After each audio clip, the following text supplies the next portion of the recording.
আজকে hybridization concept থেকে শুরু করব, ঠিক আছে?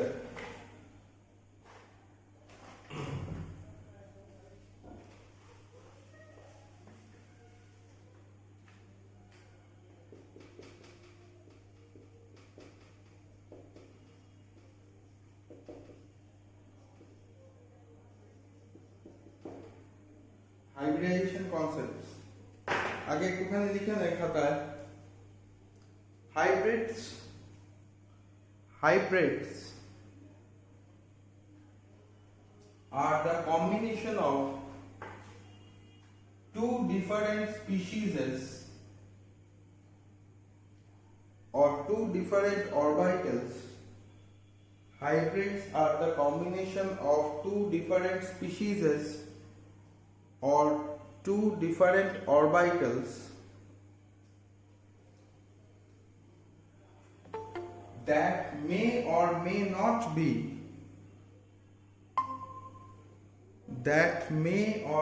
not be of equal energy level, that may or may not be equal energy level. হয়েছে? তাহলে যখন আমরা হাইব্রিডাইজেশন কনসেপ্ট বলছি, সাপোজ এখানে একটা এস আছে, এখানে একটা এস আছে, দুটো মিলে যখন একটা এরকম অরবিটাল তৈরি করছে, এটাকে আমরা তখন বলবো একটা হাইব্রিড। ঠিক আছে?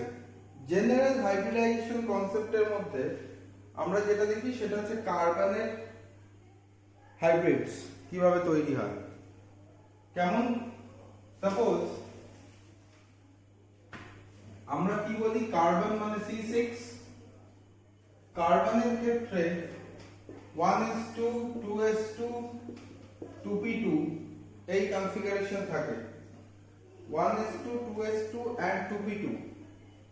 এইবার এই কনফিগারেশন অনুযায়ী ফার্স্ট শেলে দুটো ইলেকট্রন, 2s এ দুটো ইলেকট্রন, 2p তিনটে ঘরের মধ্যে দুটো ইলেকট্রন, px আর py ফিল করে, 2px 2py আর 2pz টা ব্ল্যাঙ্ক থাকে। যখন কার্বন রিঅ্যাক্ট করার জায়গায় আসে, অর্থাৎ কার্বন যখন, এটা ছিল হচ্ছে গ্রাউন্ড স্টেট, এটা হলো এক্সাইটেড স্টেট। এক্সাইটেড স্টেটে দুটো 1s2, দেন এখানে 2s এর দুটো ইলেকট্রনের মধ্যে একটা ইলেকট্রন 2pz এ ট্রান্সফার হয়। বারবার বলছি 2pz এ ট্রান্সফার হবে। কেন? তার কারণ হচ্ছে এই 2pz যেটা ব্ল্যাঙ্ক রয়েছে তার এনার্জি লেভেল এখনো পর্যন্ত কম, সেই জন্য ও কি করবে, 2pz এ নিজের ইলেকট্রনটাকে ট্রান্সফার করবে। তাহলে এই ইলেকট্রনটা যদি এখানে ট্রান্সফার হয়ে যায়, তাহলে কি হলো, একটা s আর তিনটে p একসঙ্গে জুড়ে গেল। যখন একটা s আর তিনটে p একসঙ্গে জুড়লো, তাকে আমরা বলবো sp3 হাইব্রিড।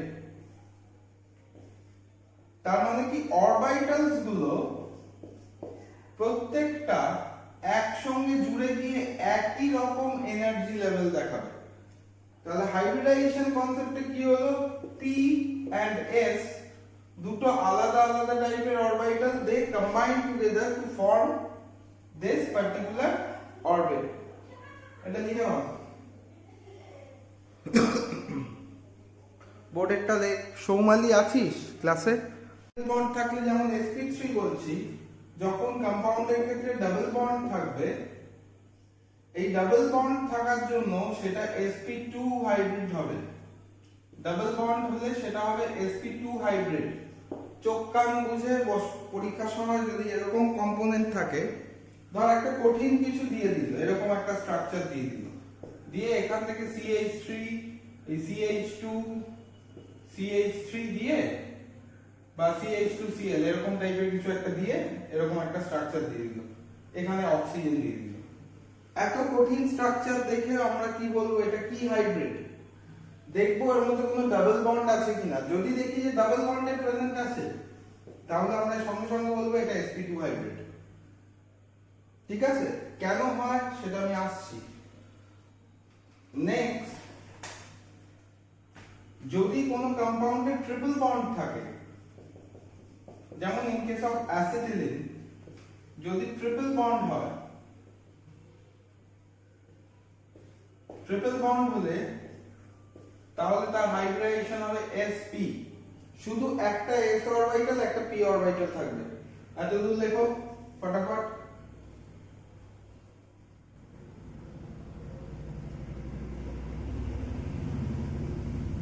অতদূর লিখে নাও। কেন ডাবল বন্ড ট্রিপল বন্ড হয়? তার কারণ হচ্ছে, যখন আমরা ধর সাপোজ আমাকে দিয়ে দিল CH2CH2 এরকম একটা স্ট্রাকচার দিয়ে দিল, মানে মাঝখানে ডাবল বন্ড আছে।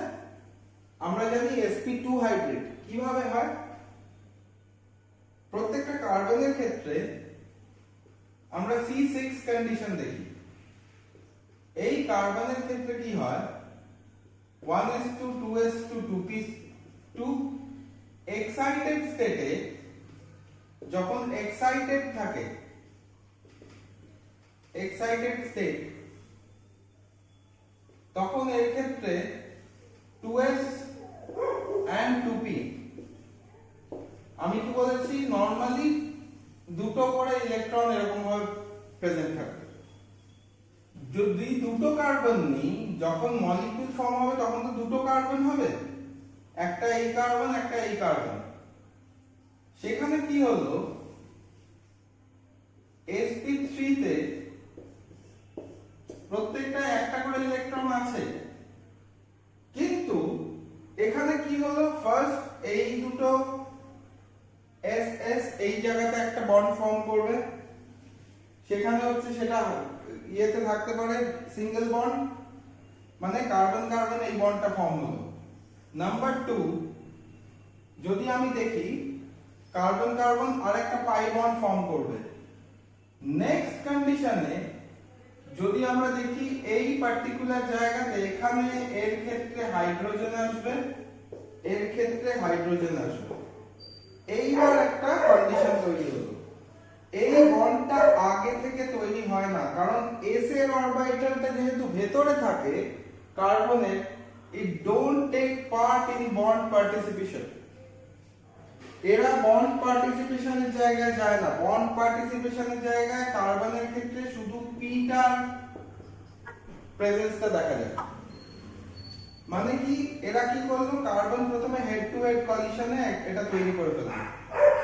নেক্সট এখানে হাইড্রোজেন, এটা হাইড্রোজেন এইগুলো নিয়ে নিল, তার মানে এই পোরশনটায় হাইড্রোজেন ভর্তি হলো, এটায় কার্বন ভর্তি হলো। আরেকটা পার্ট যেটা আমি ডটেড স্ট্রাকচার দিয়ে আঁকছি,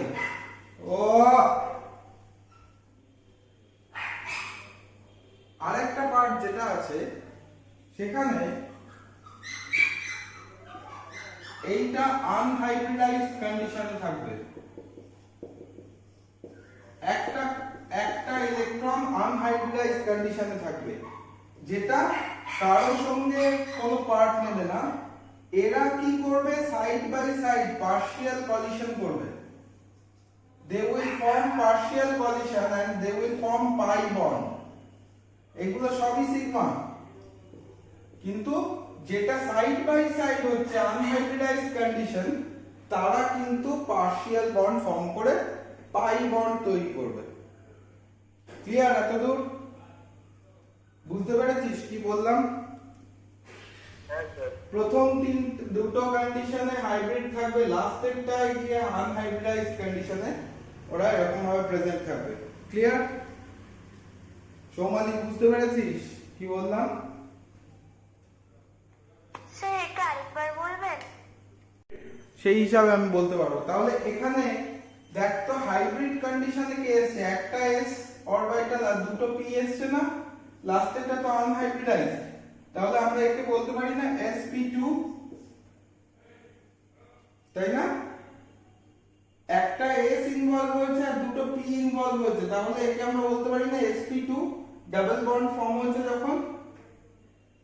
ক্লিয়ার? হ্যাঁ স্যার, ক্লিয়ার। অদ্রিকা বুঝতে পেরেছিস কি বললাম? হ্যাঁ স্যার। ঋষি আছিস ক্লাসে? যে নেক্সট যেটা আছে এটাতে কার্বন কার্বন হলো, পরেরটাতে px py pz এর মধ্যে px গুলো কি করবে? Carbon hydrogen, carbon hydrogen carbon hydrogen form করবে। ঠিক আছে? বাদ বাকি দুটো এইগুলো সিঙ্গেল সিঙ্গেল থাকবে, তাহলে দুটো আমি আনহাইব্রিডাইজড কন্ডিশনে পাবো, দুটো আনহাইব্রিড পাবো, আনহাইব্রিডাইজড কন্ডিশনে দুটো পাবো। তাহলে কি হলো? একটা s আর একটা p নিয়েছি, তাহলে আমার কি হলো? sp হাইব্রিড তৈরি হলো। রাইট? স্ট্রাকচার কেমন হবে? এই দুটোর ক্ষেত্রে হেড টু হেড কলিশন হলো, বাদবাকি হাইড্রোজেনের সঙ্গে একটা তৈরি হলো। এই যে হাইড্রোজেন, এটাতেও হাইড্রোজেন ছিল, এটাতেও হাইড্রোজেন আছে, হাইড্রোজেনের সঙ্গে একটা দুটো আনহাইব্রিডাইজড কন্ডিশনে পড়ে আছে না? তাহলে তারা কি করব? একটা দুটো এরা কি করবে? পার্শিয়াল বন্ড ফর্ম করবে। আগের দিন আমিও বলেছিলাম সিগমা পাই, এটাও পাই। তাহলে কি হলো? ট্রিপল বন্ড তৈরি হলো না? স্ট্রাকচারটা রেজাল্টেন্ট স্ট্রাকচার এরকম দাঁড়ালো না? বুঝতে পেরেছিস কি বললাম? ক্লিয়ার এত দূর? এটাকে বুঝতে পারিসনি বল? তাহলে যদি আমরা হাইব্রিড স্ট্রাকচার দেখি, আমরা ডিটারমাইন করব কিভাবে সেটাকে আমরা বুঝবো। যে এই যে sp3 লিখে ফেলছি, d2sp3 লিখছি, এই ধরনের প্রবলেমগুলো কিভাবে সলভ করব। ঠিক আছে? এখানে আগে আমরা এই চার্টটা সবাই লিখে নেই আগে।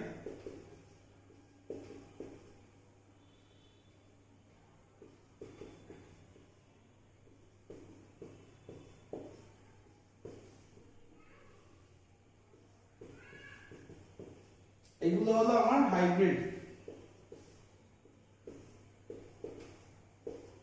এবার প্রত্যেকটা হাইব্রিড অনুযায়ী এক একটা স্ট্রাকচারাল কনফিগারেশন চেঞ্জ হয়। ঠিক আছে? যেমন কি ধর sp এর ক্ষেত্রে আমি স্ট্রাকচার দেখছি, যখন আমি sp এর ক্ষেত্রে স্ট্রাকচার দেখছি তখন সেই স্ট্রাকচারটায় থাকবে জিওমেট্রিক্যাল স্ট্রাকচার হবে বা জিওমেট্রি হবে লিনিয়ার। যদি লোন পেয়ার প্রেজেন্ট থাকে তাহলে তার ক্ষেত্রে সেটা হয়ে যাবে ব্যান্ড স্ট্রাকচার। ঠিক আছে? যদি sp2 থাকে, sp2 যদি থাকে তাহলে তার এগেইনস্টে স্ট্রাকচার হবে ট্রাইগোনাল। লিখে নাও, তার এগেইনস্টে স্ট্রাকচার হবে ট্রাইগোনাল প্ল্যানার। ডিটেইল স্ট্রাকচারে আমি পরে যাচ্ছি।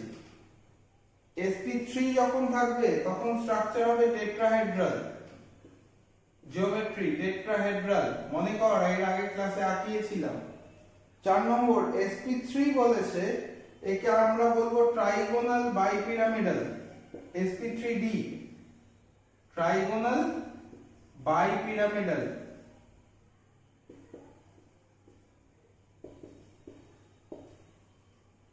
যখন sp3d2 আর d2sp3 দেখব, sp3d2 যখন বলবে সেখানে আমরা বলবো অক্টাহেড্রাল। এর ক্ষেত্রে এই জিনিসটা হয় সেটা হচ্ছে কি অক্টাহেড্রালের দুটো স্ট্রাকচার পাবো। যখন আমি দেখব sp3d2 হচ্ছে সেখানে আমি কি দেখব? একটা হচ্ছে কি যে স্কয়ার প্ল্যানার স্ট্রাকচার থাকতে পারে বা স্কয়ার পিরামিডাল স্ট্রাকচার থাকতে পারে। একটা হচ্ছে স্কয়ার প্ল্যানার আর একটা হচ্ছে স্কয়ার পিরামিডাল। অক্টাহেড্রালের দুটো পার্ট লিখে ভালো। এইবার এই স্ট্রাকচারগুলোকে কিভাবে ডিটারমাইন করব আমাকে অত ছবি টবি না এঁকে সেটার একটা ফর্মুলেশন করব। এইবার নেক্সট যখন আমার কোনো একটা স্ট্রাকচার দিয়ে দেবে, ধরো আমাকে বললো একটা অ্যানায়ন দিয়ে দিয়েছি, রাইট? অ্যানায়ন দিয়ে দিয়েছি মানে অ্যানায়ন মানে কি, ধরো আমাকে বলে দিলে NO3 মাইনাস, এরকম একটা অ্যানায়ন দিয়ে দিয়েছে। তাহলে অ্যানায়নের ক্ষেত্রে আমি কিভাবে বের করব সেটার হাইব্রিডাইজেশন কি, আমাকে ফাইন্ড আউট করতে বলেছে হাইব্রিডাইজেশন। তাহলে সেটার হাইব্রিডাইজেশন কি সেটা কিভাবে বের করব অ্যানায়ন থেকে? তাহলে তার ফর্মুলা কি, for anions SA plus half to G minus V, যখন অ্যানায়ন থাকবে নেগেটিভ থাকবে তখন অ্যানায়নের ভ্যালু যোগ করব, নাম্বার অফ অ্যানায়ন্স কতগুলো আছে। এখানে যেমন NO3 মাইনাস আছে, তাহলে এখানে কত হবে 1। আমি বলে দিচ্ছি কোনটা কার কি কি আছে। এবার যখন ক্যাটায়ন আছে, ক্যাটায়ন মানে কি, সেটা পজিটিভ আয়ন, সেটা আবার মাইনাস হবে, তখন ফর্মুলা হবে x is equal to half into G minus V minus C। এই ফর্মুলাটাকে লিখে দেন।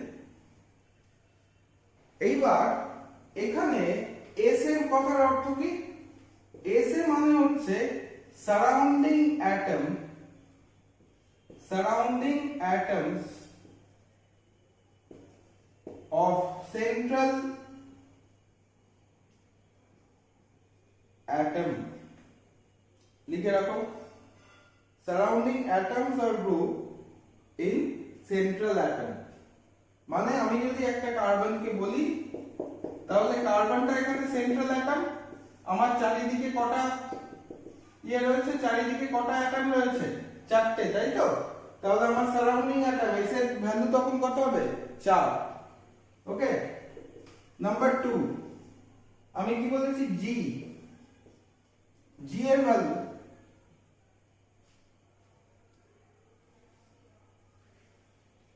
তাহলে এখানে জি এর ভ্যালু কি লিখবো, number of electrons or number of valence electron in ground state of central atom। তাহলে এখানে কার্বনের ক্ষেত্রেও দেখ G এর ভ্যালু কত হবে, S এর ভ্যালু তো হলো 4, G এর ভ্যালু হলো 4, রাইট? S এর ভ্যালু হলো 4, আবার G এর ভ্যালুও হলো 4, ঠিক আছে? 3 নম্বর আমাকে কি বলেছে, V, V হচ্ছে valency of the central atom, valency of the central atom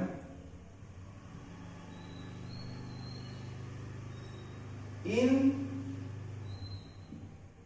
the compound। এই কম্পাউন্ডে valency of the central atom কত, এটার ক্ষেত্রে দেখ V এর ভ্যালু হলো 4। যেহেতু এটা সিম্পল মলিকিউল, আমরা এই ফর্মুলা দিয়ে বের করে নিতে পারবো। আগে লিখে নাও, তারপরে আমি দেখাচ্ছি কিভাবে করতে হয়। হয়েছে? নেক্সট,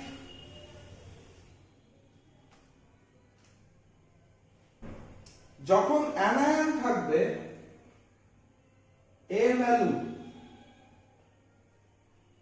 এইবার আমি কি বলেছি যে নাম্বার অফ অ্যানায়ন্স কতগুলো আছে তার উপর ডিপেন্ড করে আমি A এর ভ্যালুটা পুট করব এই ফর্মুলায়। তাহলে আমাকে এখানে নাম্বার অফ অ্যানায়ন্স আমার এখানে একটাও নেই, তার মানে আমার A এর ভ্যালু পুট করার দরকার নেই, ঠিক আছে?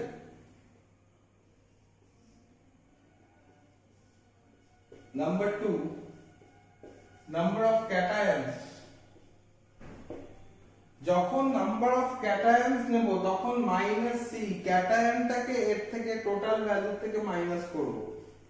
ক্যাটায়নকে সব সময় টোটাল ভ্যালু থেকে মাইনাস করব এই কারণে, যেহেতু ওটা একটা নেগেটিভ এন্টিটি, নেগেটিভ এন্টিটিটার ভ্যালুটা হাইব্রিডাইজড ইলেকট্রনে নাম্বার অফ ইলেকট্রনসকে বেশি টেনে নেয়, তাই ও নেগেটিভ হয়। ক্লিয়ার এতদূর? ফর্মুলা এতদূর লেখা আছে সবার? হ্যালো,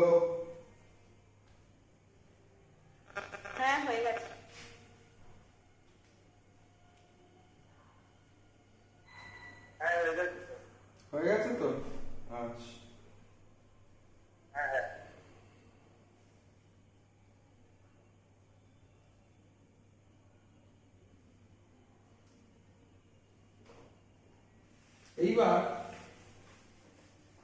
সাপোজ আমি যখন প্রথম ফর্মুলাটা দেখি, আমাকে কি বলে দিয়েছিল? First formula x is equal to sa plus half into g minus v। তোকে পরীক্ষায়, এটা ফর্মুলা, পরীক্ষায় কোশ্চেনে কি দেবে? পরীক্ষায় কোশ্চেনে দিয়ে দেবে find out the hybridization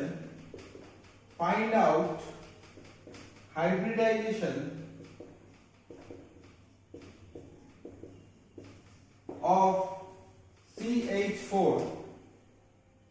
কিভাবে? আমি কি বলেছি? CH4 মলিকিউল আঁকা মানে সব sp3 সিঙ্গেল বন্ড আছে। এবার এই ফর্মুলা অনুযায়ী ম্যাচ করে কিনা সেটা আমাকে দেখতে হবে। তাহলে x এর ভ্যালু বের করব। কার্বনের সারাউন্ডিং অ্যাটম কটা অ্যাটম আছে? এখানে 4টে। s এর ভ্যালু কত? এখানে 4 প্লাস হাফ ইনটু গ্রাউন্ড স্টেটে g এর ভ্যালু। গ্রাউন্ড স্টেটে কার্বনের ভ্যালেন্স ইলেকট্রন কটা রে? লাস্ট শেলে কটা ইলেকট্রন থাকে? ফার্স্ট শেলে দুটো, লাস্ট শেলে 4টে। ফার্স্ট শেলে দুটো, লাস্ট শেলে 4টে। এই 4টে ইলেকট্রন যখন বেরোবে, 4টে ইলেকট্রনকে আমি কিভাবে কোপ আপ করাতে পারি? এখানে 4টে ইলেকট্রনকে আমি এখানে লিখব 4 ফর্মুলা অনুযায়ী। এইবার আমাদের কিসের ভ্যালু দরকার? v এর ভ্যালু। v মানে কত রে? এখানে কার্বনের ভ্যালেন্সি কত? এখানে 4 না? 4টে হাত না কার্বনের, তার মানে ভ্যালেন্সি কত? 4, তাই তো? আর g এর ভ্যালুও বেরিয়েছিল 4 গ্রাউন্ড স্টেটে। বোঝার চেষ্টা করবি। তাহলে এখানে কত বেরোলো? 4 - 4।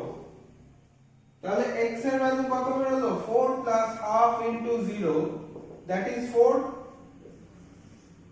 4 মানে কি? এরকম ভাবে লিখতে হয়। 4 মানে একটা s, 3টে p। যদি তোকে বলতো 5, তাহলে sp3d। যদি বলতো 6, sp3d2। বুঝতে পেরেছিস কি বললাম? কিভাবে করছি? sp3d2 এই অরবিটালস গুলো কতগুলো আছে যোগ কর। দেখ s এর একটা, p এর 3টে, তার মানে 1 + 3 4 আর 2, তার মানে এখানে 6 হলো।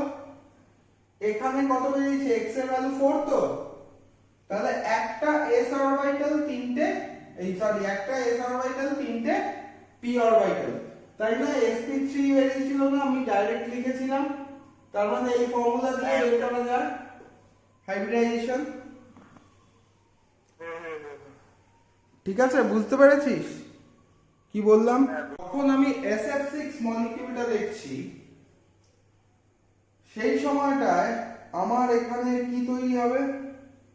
SF6 মলিকিউলের আগে আমি যদি দেখি যে কোনো একটা মলিকিউল, আমার সেন্ট্রাল অ্যাটমটাকে আগে দেখতে হবে। তাহলে SF6 অনুযায়ী সালফার আছে, আমি বুঝতে পারছি 6 দিকে 6টা ফ্লোরিন আছে। কিন্তু এই স্ট্রাকচারটা কেমন? হাইব্রিডাইজেশনই বা কি? একে যদি আমি সিঙ্গেল বন্ড আছে বলে sp3 বলি, তাহলে কিন্তু ভুল হয়ে যাবে। কারণ কি? SF6 ইনঅর্গানিক কম্পাউন্ড, হাইড্রোকার্বন নয়। ওই রুলটা যেটা বলেছিলাম সেটা শুধুমাত্র হাইড্রোকার্বনের ক্ষেত্রে খাটবে, এইখানে কিন্তু খাটবে না। This is not sp3। তাহলে এখান থেকে আমরা কিভাবে বের করব SF6? সারাউন্ডিং অ্যাটম কটা রে? যদি x এর ভ্যালু বের করি, এখানে সারাউন্ডিং অ্যাটম কটা? 6টা না? সারাউন্ডিং অ্যাটম কটা? 6টা তো। এইবার g এর ভ্যালু, আমি কি বলেছি? g এর ভ্যালু, যখন আমি g এর ভ্যালু দেখছি, g এর ভ্যালু তো আমি কিভাবে বের করব? g এর ভ্যালু আমার বলে দিয়েছে যে গ্রাউন্ড স্টেটে কটা ইলেকট্রন থাকে। তাহলে হাফ ইনটু সালফারের ক্ষেত্রে কত? 16, 2, 8, 6, 6টা ভ্যালেন্স ইলেকট্রন আছে গ্রাউন্ড স্টেটে।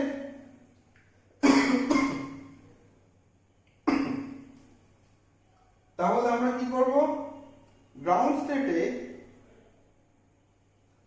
আমরা শুধুমাত্র যতগুলো ভ্যালেন্স ইলেকট্রন আছে, 6টা ভ্যালেন্স ইলেকট্রন আছে তো, ফার্স্ট শেলে 2টো, সেকেন্ড শেলে 8টা, লাস্ট শেলে 6টা, তাহলে 6টা, তার মানে এখানে জি এর ভ্যালু কত দাঁড়াচ্ছে? এস এর ভ্যালু দাঁড়ালো 6, জি এর ভ্যালুও দাঁড়াচ্ছে 6 হলো, তাহলে এখানে লিখলাম 6। এইবার SF6 এর ক্ষেত্রে আমার ভ্যালেন্সি এমন একটা বেরোতে হবে যে এই ভ্যালেন্সিটা, এটা নরমাল মলিকিউল, এর ক্ষেত্রে কোনো অ্যানায়ন বা ক্যাটায়ন নেই, আয়ন নেই, কোনো দেখ প্লাস বা মাইনাস সাইন নেই, তাহলে ভ্যালেন্সি কত রে? এই পার্টিকুলার স্পিসিসের ভ্যালেন্সি কটা আছে? কার্বনের হাত 6টা না? বসিয়ে দেবো, তাহলে ভি এর ভ্যালু কত? ভি এর ভ্যালু 6, তাহলে x ইজ ইকুয়াল টু কত? হাফ ইনটু 0, তার মানে x ইজ ইকুয়াল টু 6। কিভাবে লিখবো? 6 মানে একটা s, 3টে p, d2, sp3d2, তাই তো? তাহলে আমার হাইব্রিডাইজেশন SF6 এর কি ক্ষেত্রে কি হলো? sp3d2। ক্লিয়ার? তার মানে sp3d2 এর স্ট্রাকচার কি হয়? অক্টাহেড্রাল। ক্লিয়ার হয়েছে এতটা? সবার ক্লিয়ার?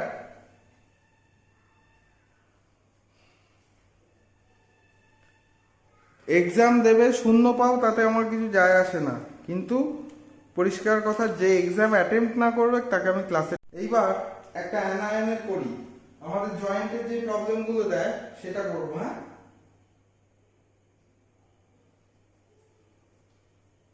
ধর আমাকে এখানে এরকম একটা আয়ন দিয়ে দিল, প্লাস মানে কি? সেটা ক্যাটায়ন, মাইনাস মানে সেটা অ্যানায়ন। ধর আমাকে দিল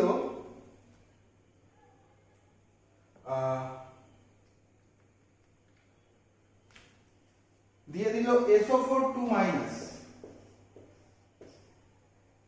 SO4 2 মাইনাস, তাহলে আমার এখানে মাইনাস রয়েছে, তার মানে কোন ফর্মুলাটা ইউজ করব? অ্যানায়নের ফর্মুলা ইউজ করব, তাই তো?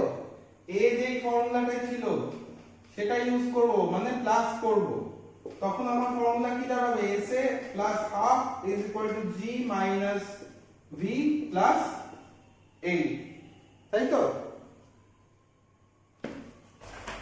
হ্যাঁ কি না? হ্যালো? তাহলে এর ক্ষেত্রে আমরা এই ফর্মুলাটা যদি ইউজ করি, এবার SO4 2 মাইনাস বলেছে, ভেরি গুড। আমার কি আছে? SO4 2 মাইনাস, মানে আমার দুটো অক্সিজেন ডাবল বন্ডেড আছে, একটা অক্সিজেন সিঙ্গেল বন্ডেড আছে। তাহলে S এর ভ্যালু কত? সারাউন্ডিং অ্যাটম কটা এখানে অ্যাটম আছে? 4টে। G এর ভ্যালু কত? গ্রাউন্ড স্টেটে কার্বনের, এই সালফারের ক্ষেত্রে G এর ভ্যালু কত হয়? 6 হয় তো? G এর ভ্যালু কত হয়? 6 হয়, রাইট? এইবার আমরা যদি এখানে দেখি, দেখ SO4 2 মাইনাস বলেছে, তার মানে কি রে? এইখানে 6টা ইলেকট্রন তো আছেই সালফারের, তার সঙ্গে আরো দুটো ইলেকট্রন আছে না, মানে V এর ভ্যালু হয়ে যাবে 8। কার্বনের এখানে কটা দিয়েছে? ভ্যালেন্স শেলে কার্বন বলছি, সালফারের 6টা ইলেকট্রন, আর দুটো মাইনাস আছে না, দুটো মাইনাস আয়ন আছে না, সেই জন্য ওই দুটোকেও অ্যাড করতে হবে। তাহলে কত হলো? 8টা ইলেকট্রন হলো। সালফারের চারিদিকে তাহলে কটা ইলেকট্রন থাকছে? 8টা ইলেকট্রন থাকছে তো। এইবার তাহলে এখানে V এর ভ্যালু কত হলো? 8, রাইট? এইবার আমার A এর ভ্যালু বের করতে হবে। A কটা মাইনাস আছে রে? A এর ভ্যালু মাইনাস কটা আছে? দুটো, রাইট? দুটো। তাহলে এবার আমি ফর্মুলায় বসাই। 4 plus half into 6 minus 8 plus 2 কত হয় রে 6 আর 2 8 8 8 0 তাই তো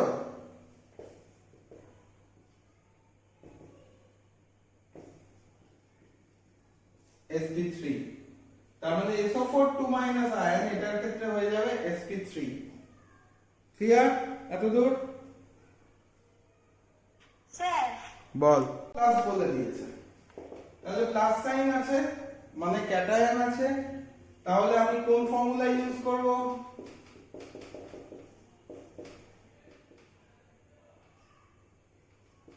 তাই না প্লাস থাকলে সেটা ক্যাটায়ন মানে মাইনাস হবে রাইট এইবার সারাউন্ডিং অ্যাটম হিসাবে আমি যদি NH4 এর স্ট্রাকচার দেখি এখানে কি হচ্ছে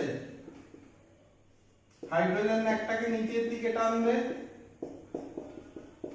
অ্যামোনিয়া ক্লাস 10 এ পড়েছি অ্যামোনিয়ামের আয়নের স্ট্রাকচার রাইট তাহলে এর ক্ষেত্রে সারাউন্ডিং অ্যাটম S এর ভ্যালু কত 4 হলো G এর ভ্যালু কত না গ্রাউন্ড স্টেটে সব সময় এখানে আমি যখন নাইট্রোজেন নেব নাইট্রোজেনের G এর ভ্যালু কত থাকে গ্রাউন্ড স্টেটে N7 মানে কত 2,5 না 2,5 না তাহলে এখানে কত হলো 5 রাইট নেক্সট V এর ভ্যালু কত আমার ভ্যালেন্সি কত এখানে কটা হাত দেখতে পাচ্ছি পাতি কথা কটা হাত দেখতে পাচ্ছি চারটে হাত দেখতে পাচ্ছি ঠিক আছে যেহেতু প্লাস বলেছে সেই জন্য আমি একে ভ্যালেন্স ইলেকট্রন হিসাবে নরমালি কটা ছিল 5টা ইলেকট্রন থাকার কথা 5 minus 1 that is 4 যদি এই ফর্মুলাটাও ভুলে যাস তাহলে দেখবি কটা হাত আছে চারটে তার মানে ভ্যালেন্সি সিম্পল 4 হলো অ্যানায়ন বা ক্যাটায়ন কটা আছে সি এর ভ্যালু কত আছে একটাই পজিটিভ আছে তাই না এর মাথাতে কত একটাই পজিটিভ সাইন আছে তার মানে সি এর ভ্যালু 1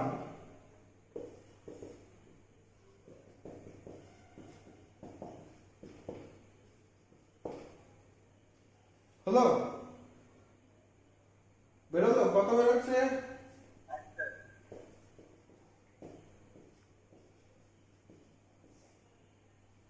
sp3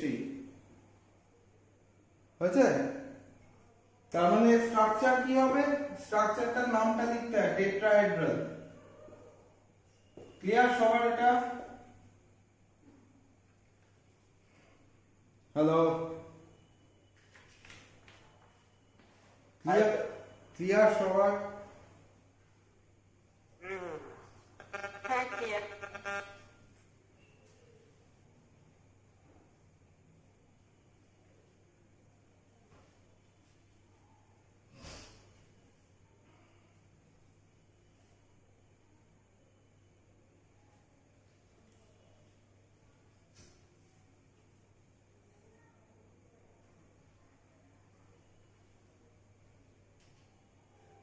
করে নাও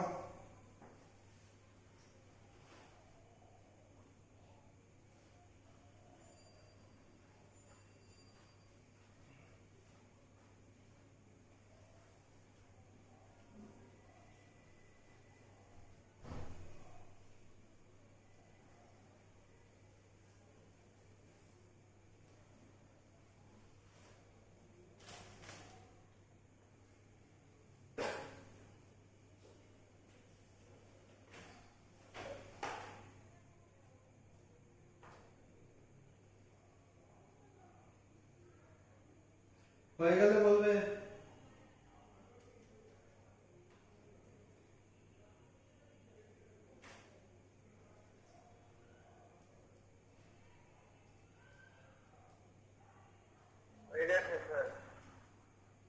দাও ওদের বাকি সবার হয়েছে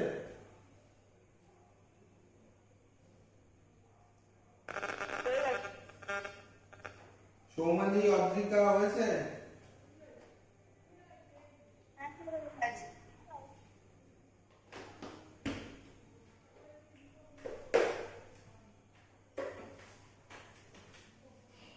আচ্ছা, এবার দেখো ডাইপোল মোমেন্ট, নতুন টপিক, ডাইপোল মোমেন্ট। তাহলে কি বুঝবো? ছোটবেলায় HCl যখন লিখতাম আমরা ডাইপোল করছি, HCl এর ক্ষেত্রে এটা হচ্ছে স্ট্রাকচার, কিন্তু যখনই আমরা একে ডিসলভড কন্ডিশনে বা সলিউশনে দেখি তখন আমরা একে H+Cl- লিখি। কেন লিখি? পিরিয়ডিক টেবিল ক্লাস 10 এর যদি মনে থাকে, ইন দ্যাট কন্ডিশন সেখানে বলা ছিল এই যে ইলেকট্রন পেয়ারটা, এই ইলেকট্রন পেয়ারটাকে ক্লোরিন নিজের দিকে টেনে রাখে ডিউ টু হায়ার ইলেকট্রোনেগেটিভিটি, তাই না? হায়ার ইলেকট্রোনেগেটিভিটি, যার জন্য আমরা HCl মলিকিউলকে যখন দেখি তখন HCl এর একটা পাশের মলিকিউল নেগেটিভ হয়ে যায় আর একটা পাশের মলিকিউল পজিটিভ হয়ে যায়। এই যে দুটো জিনিস আলাদা হয়ে গেল, একে আমরা বলি পোলারাইজেশন অফ মলিকিউল বা পোলারাইজেশন অফ কম্পাউন্ড। কেন হয়? কারণ একটা কম্পোনেন্ট বেশি ইলেকট্রোনেগেটিভ হতে হয়। ঠিক আছে, তাহলে এখানে ফার্স্ট ডাইপোলের ফ্যাক্টর কি কি? should have one atom with higher electronegativity, একটা নেগেটিভিটি ইলেকট্রোনেগেটিভ কম্পোনেন্ট থাকতেই হবে। 2 নম্বর, electrons or bond paired electron, এটাকে আমরা বলবো bond paired electron, এটাকে আমরা বলবো bond paired electron. Bond paired electrons should be pulled. Bond paired electron একদিকে টেনে ধরে রাখতে হবে। এই দুটো হচ্ছে কন্ডিশন আমার, রাইট? তাহলে সবার আগে নেগেটিভিটি অফ অ্যান এলিমেন্ট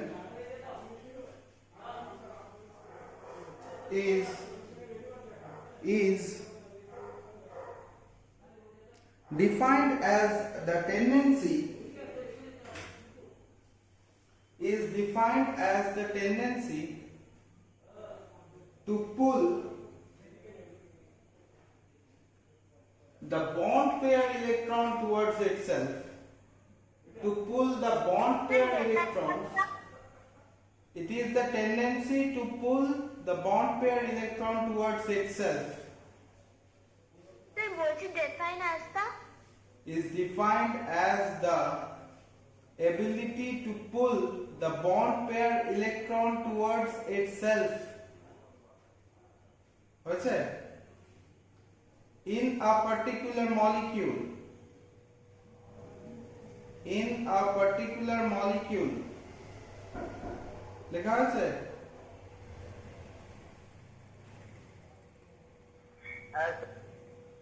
দেখো, when an electronegative element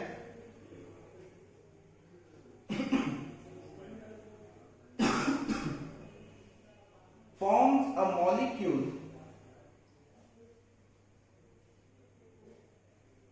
when an electronegative element forms a molecule with the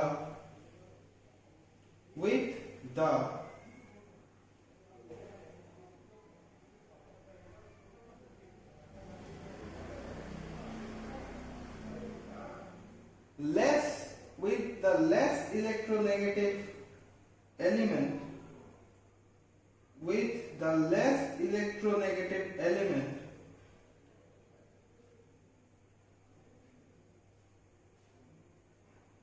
it will be called a polar covalent molecule.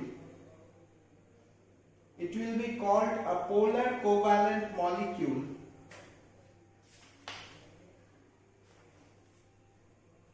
on dissolution,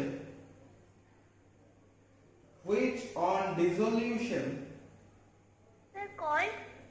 polar covalent molecule, देखो which on dissolution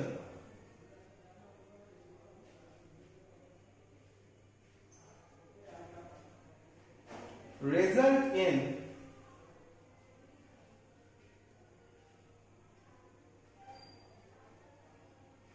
a dipole moment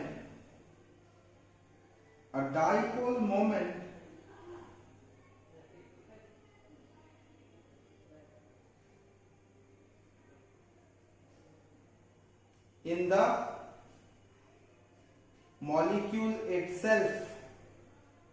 the molecule itself, হয়েছে? হ্যাঁ sir. আচ্ছা, এবার dipole মোমেন্টের definition লেখ dipole moment is defined as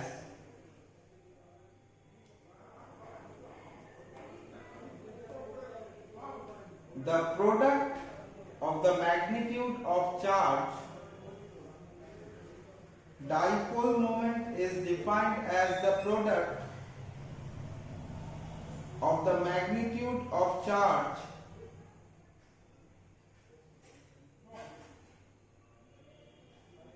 on any one of the atoms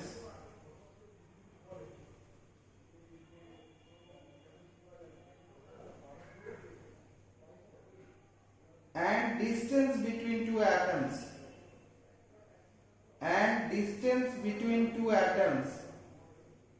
হয়েছে?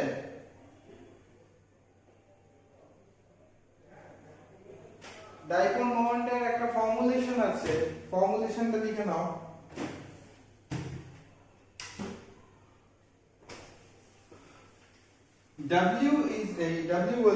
mu is equal to E into D. Mu is equal to E into D. E হচ্ছে charge of an atom, and D লেখো distance between two atoms, মানে কি এখানে আমার hydrogen রয়েছে, এখানে chlorine রয়েছে, ক্লোরিন নিজের দিকে ইলেকট্রনগুলো টেনে নিয়েছে, তাহলে D negative, this is D positive. দুটোর মাঝখানে যে ডিসটেন্স সেটাকে আমরা D দিয়ে ডিফাইন করব, রাইট? তাহলে এই দুটো হচ্ছে D। এইবার আমি যদি এর মোমেন্ট ক্যালকুলেট করি তাহলে এই মোমেন্টের চার্জটা আমায় বলে দেবে এর চার্জ কত, কিংবা এর মোমেন্ট ক্যালকুলেট করি তাহলে এরও চার্জ আমাকে বলে দেবে EH, আর এর ক্ষেত্রে লিখবো ECl। লিখে নাও।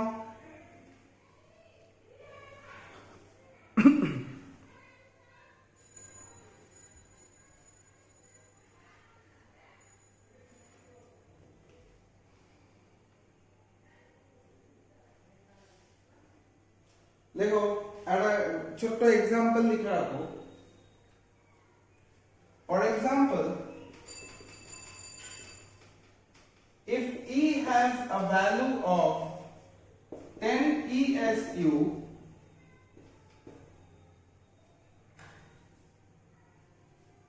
and distance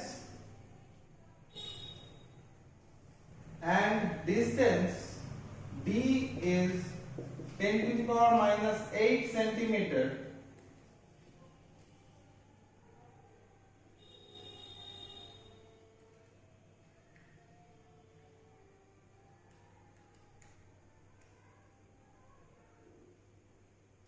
then the dipole moment will be expressed as mu is equal to 10 into 10 to the power 8 minus 8 centimeter, 10 ESU into 10 to the power minus 8 centimeter,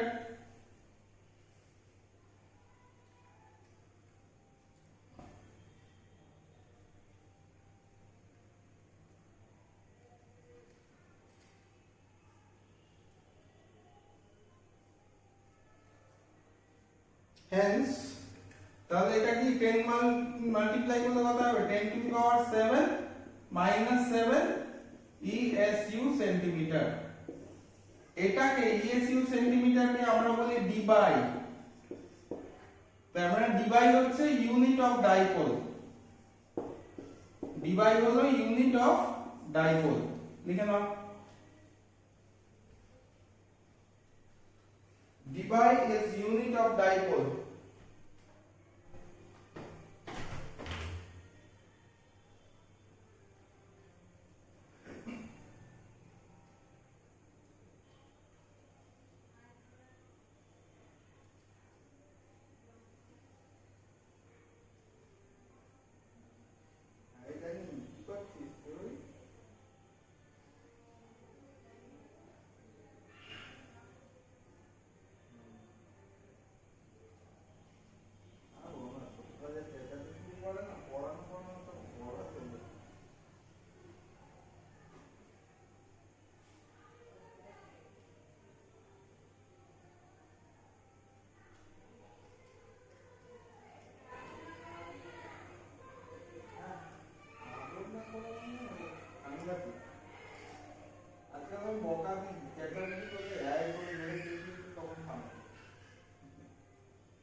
হয়েছে লেখা ডান। এইবার কয়েকটা মলিকিউলের ডাইপোল মোমেন্ট স্ট্রাকচার কেমন ভাবে আঁকতে হয়, how to draw a dipole structure. সব সময় মনে রাখবো যে বেশি পাওয়ারফুল সে নিজের দিকে বন্ড পেয়ার ইলেকট্রনটাকে টেনে রাখবে, ঠিক আছে? তাহলে কি হবে, এখানে সাপোজ আমি H2O এঁকেছি। H2O এর ক্ষেত্রে স্ট্রাকচার কি, দুটো ইলেকট্রন আছে, হাইড্রোজেন আছে, এটা নেগেটিভ, এই দুটো পজিটিভ। ব্যালেন্স করার জন্য এটা 2D নেগেটিভ হবে। তাহলে ডাইপোল স্ট্রাকচার যখন হবে, অক্সিজেনটা যেহেতু লোন পেয়ার দুটো এই পাশে রয়েছে, আমরা তখন এর নেট মুভমেন্ট, ডাইপোলের চার্জ এদিকে হবে, এর নেট মুভমেন্ট আমরা আঁকবো এইদিকে, ভেক্টরটা এর ভেক্টরটা আসবে হচ্ছে এদিকে, ঠিক আছে? This is the direction of vector. কারণ মোমেন্ট কি, মোমেন্টটা ভেক্টর না, ডাইরেকশন আছে তো মোমেন্টের, কি তাই তো? ভেক্টর চ্যাপ্টার কি বলে ফিজিক্সে?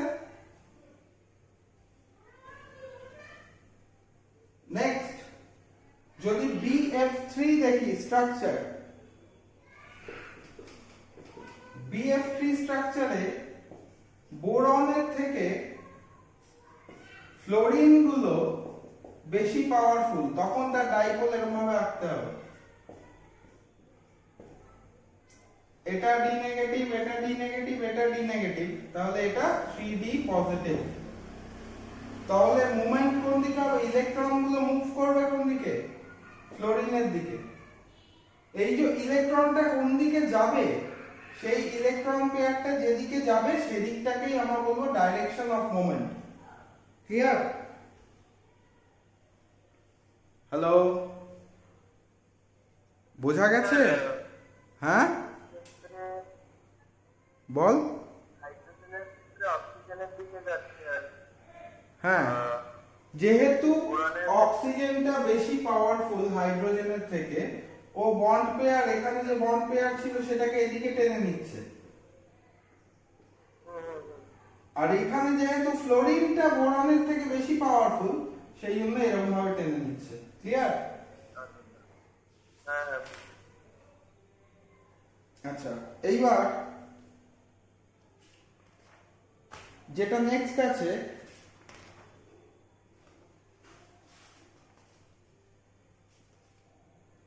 সেটা হচ্ছে রেজোনেটিং স্ট্রাকচার। রেজোনেটিং স্ট্রাকচার দেখো পরেরটা, রেজোনেন্স কাকে বলে, resonance and resonating structure next topic দেখছি। রেজোনেন্স কি বলবো, ধর অক্সিজেন রয়েছে, অক্সিজেনের এখানে একটা বন্ড রয়েছে, এখানে আরো একটা সেকেন্ডারি বন্ড রয়েছে। কি এটা? ভাজা ফ্রাই।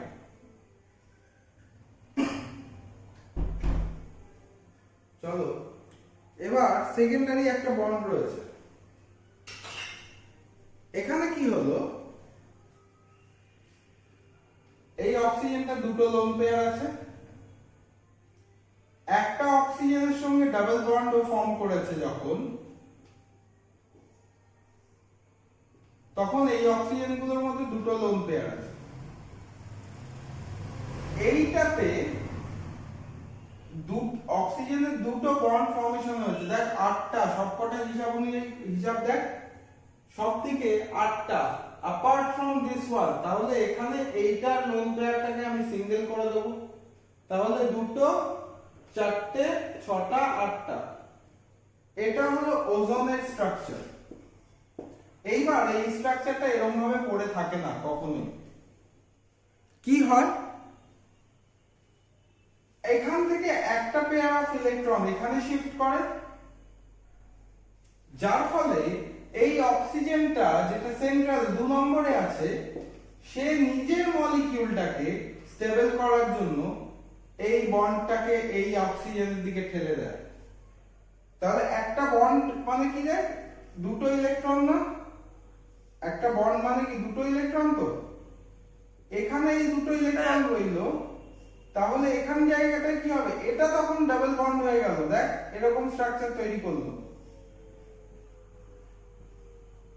তাই না? আর এই পাশেরটা সিঙ্গেল বন্ড হয়ে গেল, ওই ইলেকট্রন দুটো এই পাশে 6খানা ইলেকট্রন তৈরি করলো। তাহলে এটা নেগেটিভ হয়ে গেল, এটা তখন বাই নেচার নিউট্রাল হয়ে গেল। তাহলে কেমন রেজাল্টেন্ট স্ট্রাকচার দাঁড়ালো?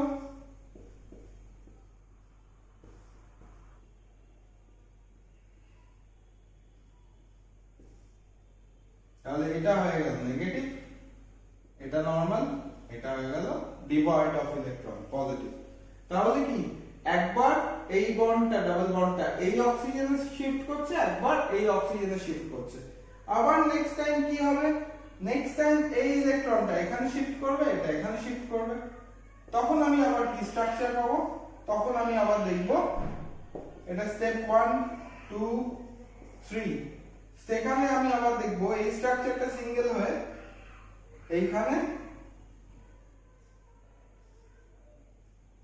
এটার ক্ষেত্রে 6টা ইলেকট্রন হয়ে গেছে, এটার ক্ষেত্রে এরকম হয়েছে। দেখ সবার ব্যালেন্সই কমপ্লিট হয়ে গেল। এই যে shifting of electron pairs between two subsequent bonds is known as resonance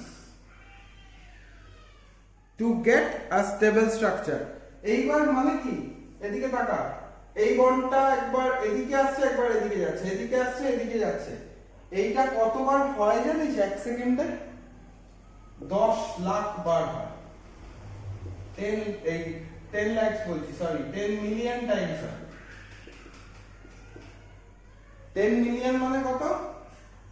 1 কোটি বার হয় 1 সেকেন্ডে। তাহলে তুই কি দেখবি? রেজাল্টেন্ট স্ট্রাকচার হিসেবে তুই কি দেখবি সব সময়? যে এর ক্ষেত্রে দুটো বন্ড এরকম ভাবে তৈরি হয়েছে, তাই না? সব সময় আমরা কি দেখতে পাবো? এর ক্ষেত্রে দুটো বন্ড এরকম তৈরি হয়েছে। কে কে বুঝতে পারিস নি রেজোনেন্স? আবার বল, আমাকে বলে দিচ্ছি। নেক্সট যেটা, যখন আমরা রেজোনেন্স দেখছি, রেজোনেটিং স্ট্রাকচারের ক্ষেত্রে ধর নাইট্রেট আয়ন দিয়েছে আমাকে NO3-, তার ক্ষেত্রে রেজোনেন্স কেমন হবে? একটা ডাবল বন্ড, অক্সিজেনের ক্ষেত্রে দুটো লোন পেয়ার, একটা ডোনার বন্ড যেটা এরকম নেগেটিভ, আর একটা সিঙ্গেল বন্ড যেটার ক্ষেত্রে 6টা ইলেকট্রন প্রেজেন্ট থাকবে। ক্লিয়ার এতদূর? এইবার দেখব প্রথমে কি হবে। দেখ এই বন্ডটা এখান থেকে এখানে শিফট হবে, দেখতে পাচ্ছিস এই পার্টিকুলার বন্ডটা এখান থেকে এখানে শিফট হলো। তাহলে নাইট্রোজেন নিজের ভ্যালেন্সিকে ঠিক করার জন্য ও তখন কি করবে, এই বন্ডটাকে এখানে শিফট করে দেবে। এইটা তখনও আনটাচড কন্ডিশনে থাকবে এই পাশেরটা, ঠিক আছে? তাহলে কিরকম রেজাল্টেন্ট স্ট্রাকচার পাবো? এখানে 6টা ইলেকট্রন হয়ে যাবে, এখানে 6টার থেকে একটা বন্ড পেয়ার যদি সরে যায় 4টে ইলেকট্রন হবে, হলো? আর এইখানে ওটা ওরকমই থাকবে।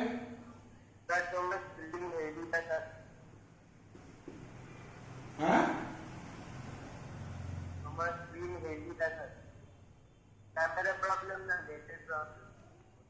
দেখ এবার দেখতে পাচ্ছিস কিনা, এবার ঠিক আছে? না মনে হয় না নেটের প্রবলেম বলছে। হতে পারে, আমি রেকর্ড করে রেখেছি। কথা ঠিক আছে, আমি রেকর্ড ক্লাস করে রেখেছি, রেকর্ডে দেখে নিস একবার।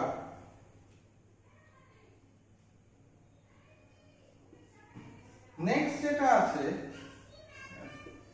এবার দেখা যাচ্ছে কি? হ্যালো, দেখা যাচ্ছে? তাহলে নেক্সট প্লাজমেটিক স্ট্রাকচারে ইলেকট্রনটা যেটা থাকে সেটা এখান থেকে এখানে শিফট করে। এইখানে যে গল্পটা থাকে, নেক্সট যদি শিফটমেন্টটা হয় সেই শিফটমেন্টটা কিরকম? এইটা যখন ডোনার বন্ড হয়ে গেল, এটা তখন এরকম সিম্পল থাকে।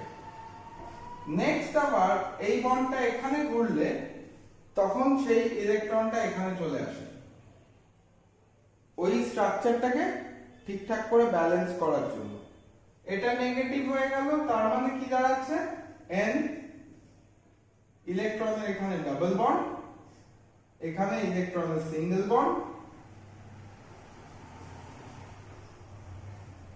আর এইটুকু অংশে ইলেকট্রনের 6টা ইলেকট্রন। Step 1, step 2। আমি এটা নাইট্রেটেরটা বোর্ডে দিয়ে দিচ্ছি। নেক্সট দিন আমি মলিকিউলার অরবিটাল থিওরি করাবো স্যাটারডে। যারা ক্লাস করতে পারবি না ভিডিও ক্লাস দেখবি। মলিকিউলার অরবিটাল থিওরি ধরবো স্যাটারডে।